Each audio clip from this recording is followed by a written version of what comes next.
Hi everybody, welcome to episode 2 of Healing Conversations with Gloria and Ingrid. And today we're going to talk about what actually makes a conversation healing.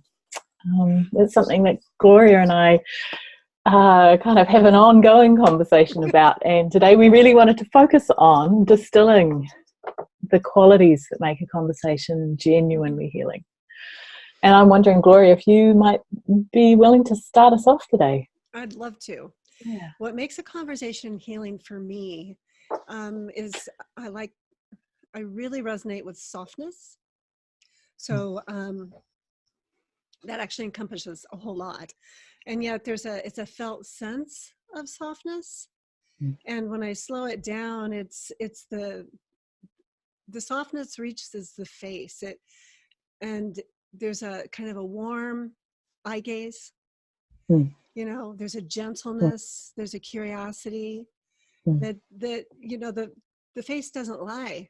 There's micro expressions all the time. And so it's like all the different parts of me, from little me clear up to current day me, they have had a whole bunch of experiences. And so I can read the micro expression and it's beneath my conscious awareness. But my whole body tells me when it is safe, when I am welcome. So there's so much about really the experience of being welcomed, you know? So people's eyes actually change and their cheekbones change. It's like from here up, it tells it all. Yeah. So, Yeah.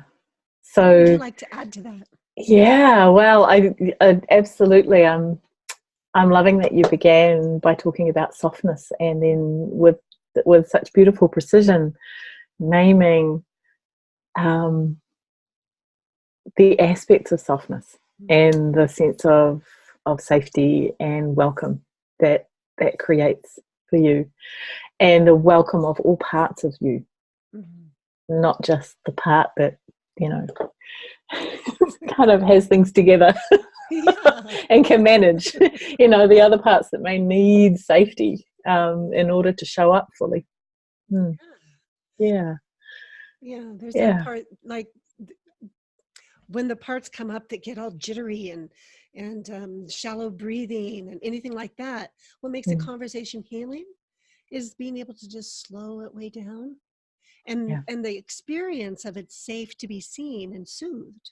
You know, Daniel Siegel says that, and it's so incredibly true, because in those moments when my sympathetic nervous system gets activated, I need to be able to have that co-regulation in order to regulate within.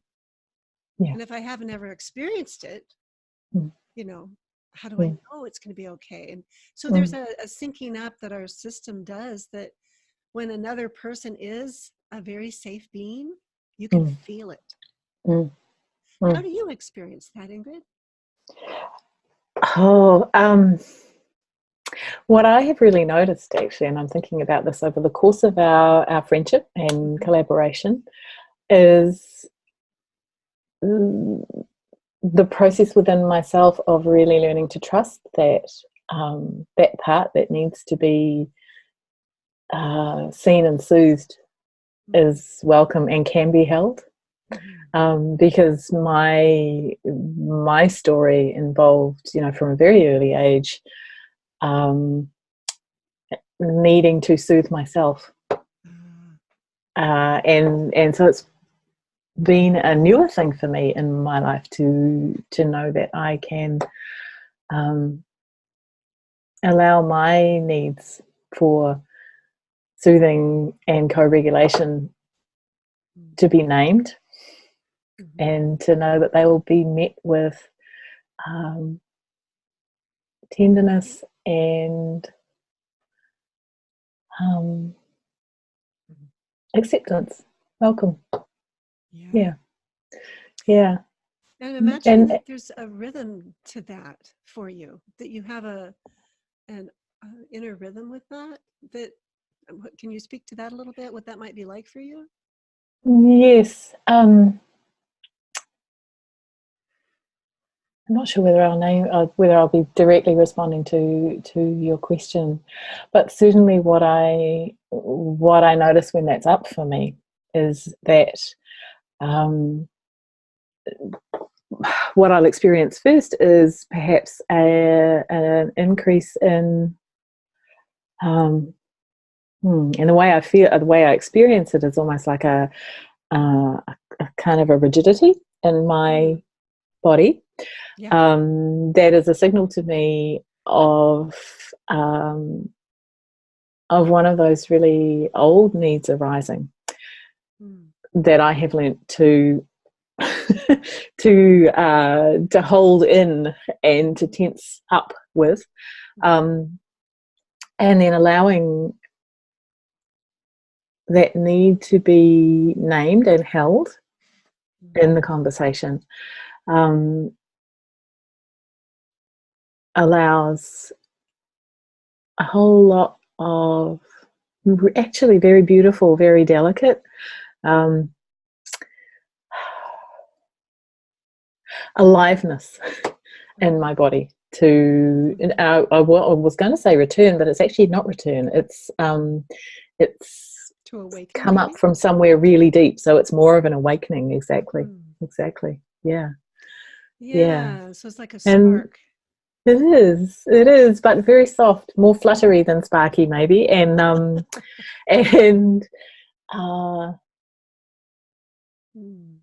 the word that comes to mind is innocence. And I know we've talked before actually about the way that genuinely healing conversations restore innocence. And really want to name that because it's actually important, and it's not always named.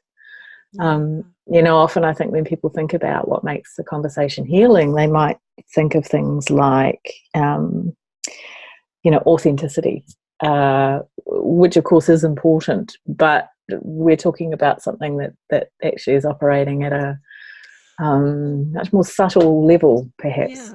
So I'm wondering, it's something like the innocence that it's safe to be transparent, for it to be seen. Yes. And felt even. Yes. And yes. So it's more of an invitation than a demand, for sure. For sure. And actually, as you were speaking, Gloria, I was thinking there's something really important in here about shame. For many of us, and I know speaking for myself, that that those parts that have not felt able to be seen, they haven't felt it's safe to be seen.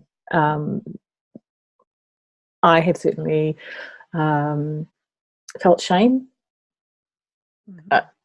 and probably complex layers of shame about the needs themselves, about what I've done to try to manage myself when those needs are up.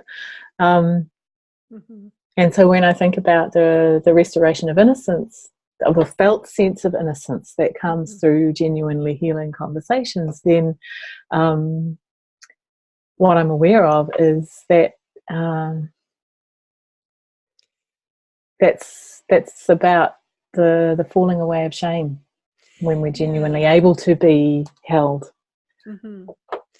Well, when the shame reaction, it's an automatic cascade of neurochemicals in our system of when we're reaching out and we're not met there, it's an automatic collapse of our whole sense of self. And so to catch that gently with exquisite tenderness is crucial. And to really slow it way down, because any residual strands of that, each one needs to be held with care. Because and then the restoration, or the flowering open of the innocence, that in itself is I don't know, it's like, for me, it's almost like an inner fountain that can come out. There's new growth.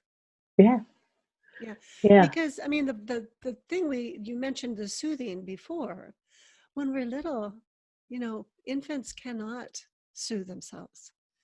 And we only develop our capacity to soothe ourselves by allowing another to accompany us. Mm. And we discover what it's like so that we can embody that within us. Yeah. And learn how to even meet ourselves with that warmth and that allowing and that exquisite tenderness. Yeah. Especially when there are parts that haven't experienced that before. That's right. That's right. And so I suppose what I'm hearing you name there, Gloria, is that if we think about what makes a healing conversation for us as adults, what's actually happening in that conversation is that we are getting to experience the co-regulation that perhaps we didn't experience when we were younger. Absolutely. Yeah. Yeah, that's definitely my experience. How is that for you too, that way? Yeah, absolutely, absolutely. And I guess that's why I mentioned shame just before, because that was certainly a state of being that I did not experience myself being held in and accompanied in when I was small. Yeah, and so it's been enormously powerful for me to have the experience of having that Caught. part of myself caught and held It's with like a gentleness. rebirthing process. Yeah, it is. Yeah, it is. And that brought up for me too is, and we've talked about these things in our webinars that we co-host together. Yes. We've talked about the default mode network, that when we have that experience of being alone, then we don't know how to have a conversation outside of ourselves. And what actually happens inside of ourselves are these internal looping conversations. Yeah. Yeah. And that's where those they're actually imprints from our experiences when we didn't even know that we had choice. We just were like, what was it? We're like, we're imprinted. So it's just like all of this stuff in life is molding us and shaping us in our experience. Yeah. And so we really need to be able to, from the very beginning, have the capacity to have the accompaniment, to learn how to have conversations that are gentle. Yeah. And when the default mode network or the inner critic, I mean, it can be called lots of different things in different modalities, when it starts doing its thing, it can really get savage and harmful. And so a healing conversation is one that I know you hold that space for me, is where you can hear whatever it is I have to say with whatever energy that may come alive in me. And you know how to translate that into the beauty of the need that's underlying it. Yeah. Yeah. So then no shame comes up. Yeah. That's And how right. is it to you to catch those energies as they're flying around for your clients or for Kimmy and here? Yeah. Oh, that's such a good question. And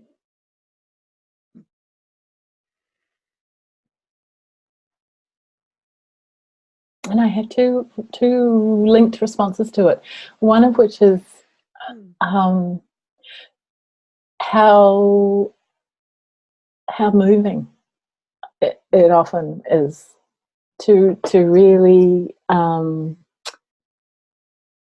feel and see the need that is sitting underneath whatever the expression might be.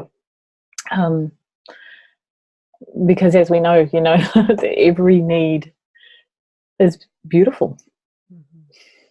And often when I feel, sense, see the authentic, genuine need, I may have some tears. I certainly feel it in my body as a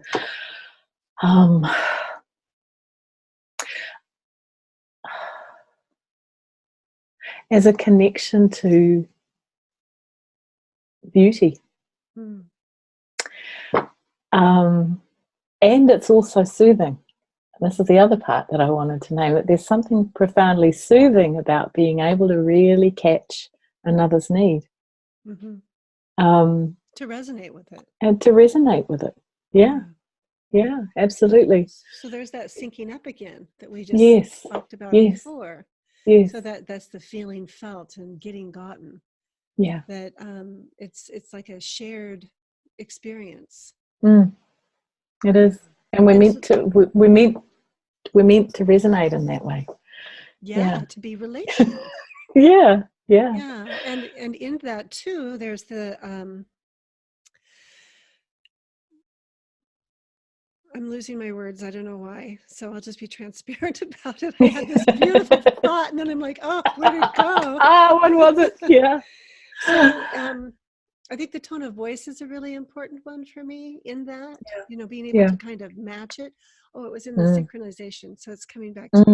I'm sorry. Yeah, yeah. Great. So when we sync up, that is part of the rhythm. There's an I and a you that creates the relationship that allows the felt sense to be felt and shared and to relax into it. Yeah. To know we make sense when we can have that be reflected by another being, whether it's horse or human. Yeah. I like it when it's both. Yeah, same. How is that for you? Yeah. You could add to that. Or just I really echo that. And I suppose the other thought that comes up for me around that is that we can only really dance in that rhythm when we are integrated in terms of our left and right hemispheres working together, and the left in service to the regulated right hemisphere, and when our prefrontal cortex is strongly wired into our emotional brain. Because when that's not the case, we're constantly either sort of getting lost in our own emotional responses to what's happening, or we are in the marching left brain. And in either of those cases, we can't dance in rhythm with the other. So that feels like a really important part of the nature of a healing conversation, for me to name. Yeah, and in that's like, to me, I like to call it the sea of the implicit memory, being that which we don't have conscious access to. But when we can dip into the body's wisdom, and as a practitioner, being able to accompany someone to be able to read their body language, to be able to see the body in space in relationship with their life, it really can support the connection, that heart connection that needs to take place. So the healing conversation is actually very heart focused, in my experience. Is it like that for you? Yes, it is. Heart focused and fully embodied. Yeah. So so there's space for the, as you say, the implicit, all of the implicit information that is held in our bodies to be in the conversation too. Yes, absolutely. Can I put it that way? Yeah. What's ready to emerge is welcome. It's ready to come home. Welcomed into community, and that's what can happen when you have that accompaniment like that. Wow, thank you. That was just a thank you really rich exploration. And I guess just to kind of tie in the horse with that, is the horse is very much in tune with that implicit. The horse reads all other beings from the inside out. And so they really amplify and support that healing journey, that that conversation that can be wordless and timeless. And their reading and their responding is so subtle that it can be quite loud at times too, but mostly it's actually very subtle. And oftentimes we humans miss Mm-hmm. the most subtle end of that spectrum of the way that horses are constantly in healing conversations with each other, actually, as well as with us, you know, but because our awareness is not necessarily tuned at that level yet, we may miss the subtlest kind of ends of the spectrum of their communication, and then only see the louder stuff. Yeah. So it can be a really beautiful process as we tune our capacity to be in healing conversation with other humans, to actually work with horses for a while and get to experience how they do it.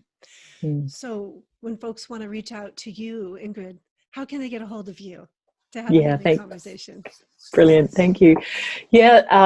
Easiest way to get hold of me is via my website, www.ingridgunby.com, and you can go to the contact tab and send me an email from there, but also in the website header you'll find a clickable button either to give me a call or to send me an email, and I'd love to hear from you. And how about you, Gloria? How can people contact you? Oh, yeah, you can reach me on my website, which is, I like the way Ingrid says it, I'm going to start saying it, www.healingyousanctuary.com. And there is a form on there that you can click in order to schedule on my calendar, and it'll send you a Zoom link. And so we'll be able to see each other just like this. Yeah. Lovely. Well, I'm really looking forward to our next conversation, Gloria. Oh, so am I. Yeah. I just really, they get me through each week. I love it so much. Yeah, me too. All right. All right, my friend. See you next time. Bye-bye. Bye.